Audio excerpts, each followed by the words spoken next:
Hi friends, இன்னைக்கு நம்ம அவரைக்காய் வச்சு ஒரு சூப்பரான பொரியல் தான் பண்ண போகிறோம். அட என்னமா நீ அவரைக்காய் பொரியல் கூடவா பண்ண தெரியாது அப்படின்னு நீங்கள் யோசிக்கிறது புரியுது. But basic level of cooking இப்போ தான் கற்றுக்கிட்டு இருக்கேன் அப்படின்னு சொல்கிற ஃப்ரெண்ட்ஸுக்கு இது கண்டிப்பாக யூஸ்ஃபுல்லாக இருக்கும். எப்படி செய்யுதுன்னு சொல்கிறவாங்க. அவரைக்காய் நல்லா வாஷ் பண்ணிட்டு சைடில் உள்ள நார் எடுத்துட்டு இந்த மாதிரி அரிஞ்சுக்கோங்க. இப்போ ஸ்டவ் ஆன் பண்ணிட்டு சட்டி வச்சுட்டு எண்ணெய் ஊற்றிட்டு கடலைப்பருப்பு, உளுத்தம்பருப்பு, கடுகு, காஞ்ச மிளகா, கருவேப்பிலை சேர்த்து தாளிச்சதும் இப்போ இதில் நம்ம ஆல்ரெடி அரிஞ்சு வச்சிருந்த அவரைக்காய் எல்லாத்தையும் சேர்த்துட்டு நல்லா வதக்கிக்கோங்க. இது ஓரளவு வதங்கினதும் இந்த பொரியலுக்கு தேவையான அளவுக்கு உப்பு சேர்த்து நல்லா கலந்துட்டுக்கோங்க. நெக்ஸ்ட் இந்த காய் வேகிறதுக்காண்டி ஒரு அரை கிளாஸ் அளவுக்கு தண்ணி சேர்த்துட்டு மூடி போட்டு ஒரு 5 மினிட்ஸ் வேகட்டும். இதுக்கு இடையில ஒரு மசாலா அரைச்சிக்கலாம். இதுக்கு ஒரு அரை மூடி அளவுக்கு தேங்காய் துருவி எடுத்துக்கிறேன். இதை ஒரு மிக்ஸி ஜாருக்கு மாத்திட்டு 2 பச்சை மிளகா, கொஞ்சமா சோம்பு சேர்த்து கொரன்னு அரைச்சு எடுத்துக்கலாம். நைஸா அரைக்க வேணாம், சும்மா 2 பல்ஸ் கொடுத்து எடுத்தாலே போதும். இப்ப காய் நல்லா வெந்திருக்கும். இப்ப நம்ம அரைச்ச மசாலாவை இந்த காய் கூட சேர்த்துட்டு ஒரு 2 நிமிஷம் நல்லா கலந்து விட்டு எடுத்தீங்கன்னா ஒரு டிஃப்ரெண்ட் ஸ்டைல்ல சூப்பரான அவரைக்காய் பொரியல் ரெடி.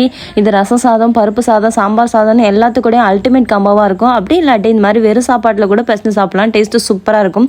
இந்த ரெசிபி உங்களுக்கு பிடிச்சிருந்துச்சுன்னா நம்ம சேனலை சப்ஸ்கிரைப் பண்ணி சப்போர்ட் பண்ணுங்க. தேங்க்ஸ் ஃபார் வாட்சிங்.